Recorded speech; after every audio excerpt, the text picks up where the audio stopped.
Just let me be who I am. It's what you really need to understand. And I hope so hard for the pain to go away.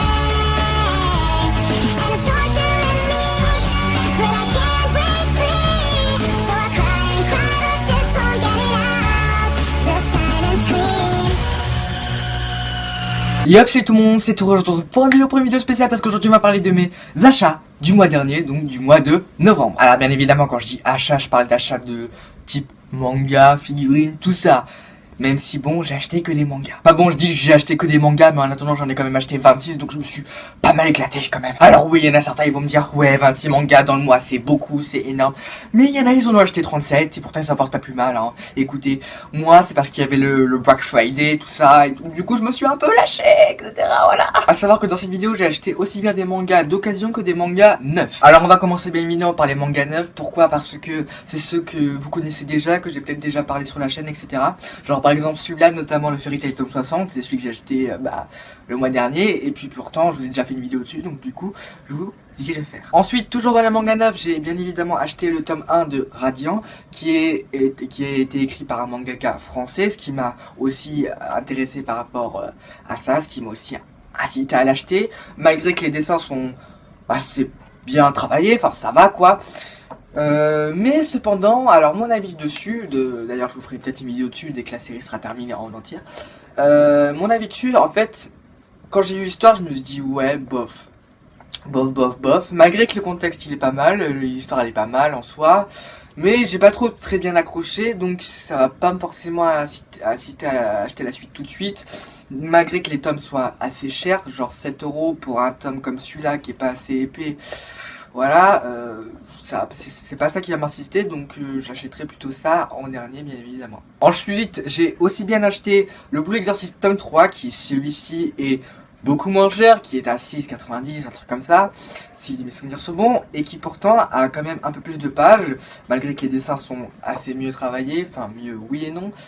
Malgré que ce manga est sorti assez tard, enfin il y a longtemps qu'il est sorti, mais pourtant je me suis arrêté au tome 1 et 2, donc du coup je me suis dit on va autant acheter le tome 3. Et pourtant le tome 3 il est plutôt pas mal, et ça me donne justement envie d'acheter le tome 4 pour en savoir un peu plus sur le côté humoristique, tout ça, les énigmes, les combats, etc. Ensuite j'ai bien évidemment acheté l'inimitable numéro 3 de Boruto. Alors celui-là il est assez particulier, pourquoi? Parce que en fait, quand t'as vu le film, parce que moi je l'ai, il est juste derrière là, avec la petite étiquette qui est trop fluo là. Quand j'ai vu le film et que j'ai lu les 2 premiers mangas, je me suis dit merde, c'est exactement le copier-coller du film. Sauf que dès que j'ai lu le tome 3, je me suis dit merde, c'est pas du tout ça en fait. Même l'auteur il l'a dit, c'est pas du tout la même chose que dans le film. Dans le film c'est beaucoup plus simpliste, c'est beaucoup plus rapide on va dire, alors que là c'est tout aussi rapide, cependant il y a des trucs en plus et tu te dis merde c'est trop bien et tout, et donc du coup t'as envie de lire la suite du tome 4. Et justement là il commence à y avoir quelques petits soupçons par rapport au pouvoir de Boruto, etc. Et justement c'est ce qui va m'inciter à acheter le tome 4. Sauf que bien évidemment il sort pas au mois de janvier mais au mois de février ou mars, je sais plus trop, je crois que c'est mars. J'ai aussi acheté le tome 5 de Im, le grand prêtre, ou Im, ça dépend comme les gens prononcent, moi je dis Im parce qu'on Imhotep, voilà, c'est tout. Alors pour ce tome de Im, il est assez bien, il est assez très bien. Pourquoi je dis assez très bien? Parce que en fait, à la fin du tome 4, je me suis dit merde, comment il va faire pour tourner ça? Je me suis dit comment l'auteur va arriver à faire tourner ça, à rendre l'histoire un peu plus dans le suspense, un peu plus centré au niveau des combats, un peu plus centré au niveau de la magie, etc. Et là, j'étais vraiment surpris quand j'ai vu ça, je me suis dit merde, voilà. Et franchement, au début j'ai hésité entre celui-là et Boruto, mais au final j'ai pris les deux bien évidemment. Mais d'abord j'ai pris Aim et après j'ai pris Boruto par la suite. Mais celui-là déjà il est pas très cher, notamment parce qu'il est épais, ce qui est assez incompréhensible, mais il est pas très cher, donc du coup je me suis dit ouais pourquoi pas. Et franchement il est plutôt pas mal, franchement j'ai bien kiffé. Cependant il y a beaucoup de scènes à répétition, notamment au niveau du passé, etc. Cependant les dessins ils sont juste énormes et tout. Et du coup j'attends pas mal, n'empêche, du tome 6 qui sort au mois de janvier. Pourquoi? Parce qu'il y a déjà beaucoup de suspense par rapport aux personnages. Tu te dis merde, c'est qui eux, qu'est-ce qu'ils font dans l'histoire, c'est des agents doubles, etc. Donc du coup ça me donne envie d'acheter le tome 6 au mois de janvier. Ensuite j'ai acheté cette fois-ci neuf, donc du coup je l'ai commandé plutôt. Je l'ai commandé chez mon magasin de manga préféré qui est à côté de mon lycée bien évidemment. C'est pour ça que j'ai acheté 26 tomes. Voilà. C'est à cause de ça, hein. Ils mettent sous pression et tout, tu vois, dès le matin et tout. Tu te dis, à la sortie des cours il faut que j'aille dedans. Voilà. Donc du coup, alors je vous en ai déjà parlé mais c'est la série en 3 tomes de Hunt. D'ailleurs je vous ai refait la vidéo si vous n'avez pas vu ma vidéo qui est vraiment très bien comme seinen et je kiffe tout particulièrement ce seinen. D'ailleurs je ne regrette pas de l'acheter, même si bon la série est assez chère, cependant c'est un bon investissement et ça vaut le coup. Ensuite toujours dans la série des trois tomes j'ai aussi acheté Your Name. Alors je sais pas trop si vous verrez comme ça parce que c'est un peu compliqué à les tenir vu que les tomes sont assez larges. Oui, ils sont bien évidemment larges et pas longs. Alors les couvertures sont assez jolies, d'ailleurs je vous ferai une vidéo prochainement dessus, sûrement la semaine prochaine. Ils sont assez jolis, l'histoire est assez énormément bien tournée, même si bon ils disent que c'est un shonen. Ok, il y a une histoire de super pouvoir, un truc comme ça, de capacité on va dire héréditaire, mais pour moi c'est pas vraiment un shonen, c'est plus un shoujo. Pourquoi? Parce que ça parle d'histoire d'amour. Cependant l'histoire est assez prenante. Même si les personnages sont assez beaux, le décor est assez simpliste cependant, mais au niveau du décor du soir, bah, c'est pas mal, la lune etc c'est assez bien tourné, l'histoire d'amour est très présente et justement c'est ça qui est prenant parce que au début j'avais acheté que le tome 1, je me suis dit on va tester. Et en fait j'ai vu qu'il y avait 2 autres tomes qui étaient déjà sortis et je me suis dit merde il faut que je les achète du coup. Et bah en fait je les ai pas lus tout de suite le tome 1 et 3. Cependant quand j'ai lu le tome 2 je me suis dit putain il faut que je me fasse le tome 3. Et donc du coup l'histoire est assez belle, assez profonde. Et celui-là je vous le conseille, d'ailleurs je ferai une vidéo prochainement dessus comme je l'ai dit la semaine prochaine. Et pour finir sur les mangas neufs, parce que ça fait déjà un petit bout de temps sur la vidéo je pense. Sur les mangas neufs j'ai bien évidemment acheté les 2 premiers tomes de The Testament of the New Sister Devil. Alors ok c'est un nom assez long à prononcer. Cependant l'histoire est assez drôle, assez très drôle d'ailleurs je devrais même dire. C'est un shonen qui est assez drôle, assez osé. Alors je m'explique. C'est un shonen assez drôle comme je l'ai dit, assez humour. D'ailleurs dès les premières pages c'est ultra drôle. Mais voilà, justement il y a aussi un côté osé de par exemple, regardez-moi cette jeune femme, d'ailleurs je vous mettrai peut-être un screen pour que vous verrez mieux, regardez-moi cette femme qui a quand même des proportions assez, voilà, et pourtant c'est pas la seule, hein, il y en a plein d'autres des femmes comme ça, voilà. Cependant, c'est assez drôle, et les combats sont assez bien tournés. Et justement c'est ce qui fait que je me suis accroché et du coup j'ai envie d'acheter le tome 3. Cependant ce qui me rebute un peu c'est le prix des mangas, du coup c'est à 7,50 ou un truc comme ça si je me souviens bien. Et étant donné qu'il n'y est pas dans mon magasin de manga juste à côté de mon lycée, bah du coup il faudrait que soit je les commande, soit que j'aille à la Fnac ou autre. Donc du coup, ouais, il faut que je la finisse cette série, mais bon, c'est pas pour tout de suite. Ensuite, on va passer au manga d'occasion, qui cette fois-ci, il y en a beaucoup plus. Pourquoi? Parce que vous verrez ce que j'ai acheté. J'ai acheté une grosse série là, dans les Black Friday, là, je me suis éclaté. Donc du coup, comme premier tome, j'ai acheté le tome 1 de Raleigh-Grad. Alors, je sais pas trop comment ça se prononce, mais je pense que ça se prononce comme ça. Qu'est-ce que c'est? Alors c'est une histoire assez bien parce que en fait, dans mon magasin de manga, il y a 3 étagères de mangas d'occasion et genre si t'en prends 5, les mangas d'occasion te reviennent à 15 €, tu vois, au lieu de je sais pas combien. Alors que pendant les Black Friday, tous les mangas étaient à 2 €, donc du coup j'ai sauté sur l'occasion. Alors de quoi ça parle? Bah vite fait, ça parle d'un gars genre qui a un super pouvoir qu'il habite un dragon dans son corps, qui est super badass et tout. Et son but c'est de détruire bah, toute la race, toute l'autre espèce des êtres malfaisants qui appartiennent à l'espèce des dragons, si c'est à peu près ça l'histoire. Et donc du coup voilà, c'est une série en 4 tomes. Alors pendant le Black Friday je me suis dit merde j'avais pas assez à cause de la grosse série que j'ai achetée. Je me suis dit merde j'ai pas assez pour pouvoir acheter les 3 autres tomes.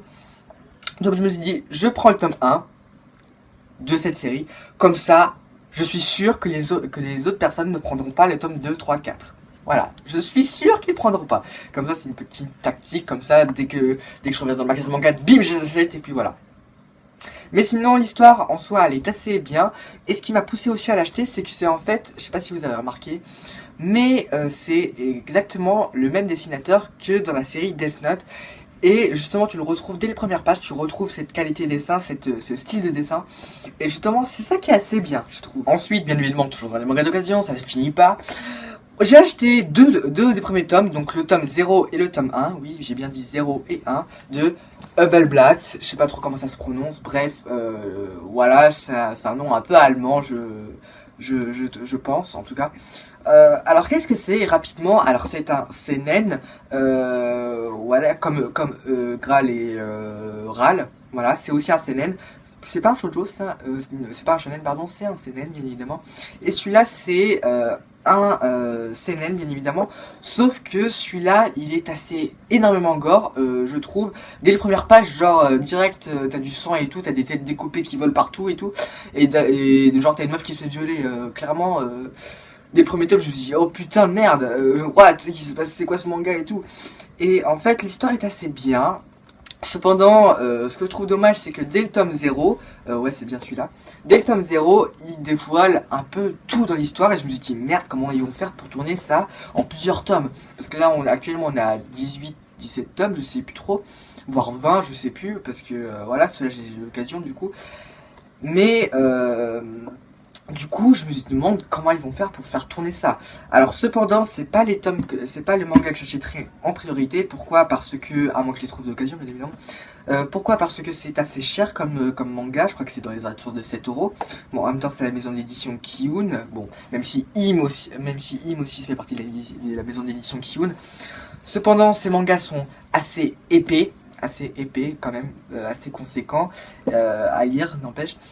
Mais du coup, mon avis là-dessus, elle est assez mitigée, mais c'est pas la série que je terminerai en premier, bien évidemment. Ensuite, toujours dans les mangas d'occasion, j'ai pris le tome 1 de Stray Little Devil.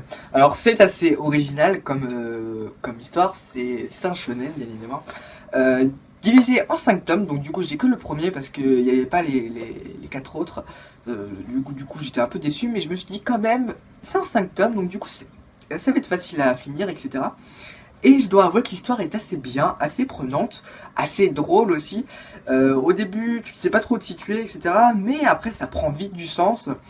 Et justement, je trouve ça assez original. Même si les dessins sont pas entièrement ouf, les dessins sont assez bien caractérisés, on dirait, par la jeunesse. Mais c'est assez beau, je trouve. Enfin, ça va, c'est très prenant. Au niveau des scènes de combat, il n'y en a pas énormément, mais il y en a quand même qui sont présentes.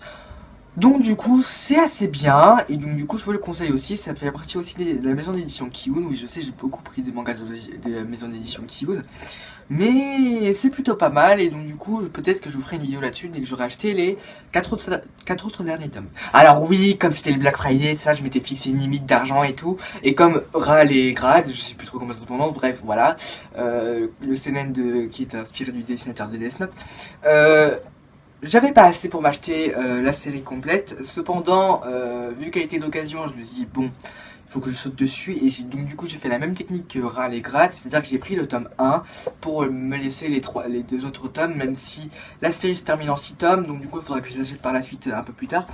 Mais voilà, du coup, je voulais vous présenter Blood Alone. Alors, qu'est-ce que c'est que ça? C'est, je sais pas trop comment ça se situe, mais je dirais plus que c'est un shonen, parce que c'est pas un seinen. Genre, dès les premières pages, c'est pas ce qui m'a sauté aux yeux, c'est pas un seinen.